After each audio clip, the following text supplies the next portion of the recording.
濕疹嘅患者喺進行進階治療之前，除咗要經過醫生評估濕疹嘅嚴重程度之外，亦都要將自己嘅目標話俾醫生聽。例如自己最重視嘅係痕癢皮膚外觀、睡眠障礙、心理健康、皮膚痛楚、對日常生活嘅影響邊一樣，選擇1至3個對自己最為重要嘅。醫生會同病人一齊討論，訂立治療目標同埋時間。例如有個病人係要喺3個月之內完全唔痕，再加上達到90% 嘅改善。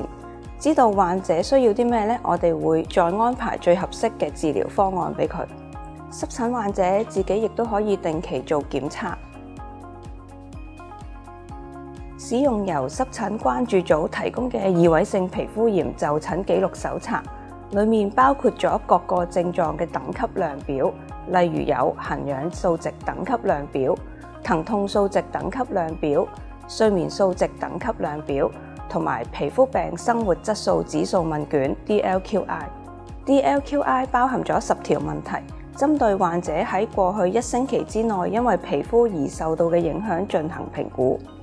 醫護人員能夠透過問卷深入了解患者嘅情況，以便更加準確咁樣調整治療方案。呢啲測試可以定期重複進行，隨住病情有好轉，分數亦都會隨之降低。患者亦都可以記錄第一次就診記錄同埋之後每一次覆診情況嘅變化，以便醫護人員可以迅速了解你嘅治療目標同埋情況。不過單靠個人監測未必夠準確㗎，所以定期覆診同埋醫生檢查都非常重要。醫生會透過唔同嘅臨床專業嘅評估工具等等嚟量化患者嘅病情變化同埋治療成效。其中一個較常用嘅係濕疹面積和嚴重程度指數 EASI 75就係代表患者嘅症狀改善咗75%，EASI 90就即係改善咗90%，而EASI 100就係代表非常有效改善皮膚症狀，已經完全冇晒症狀啦。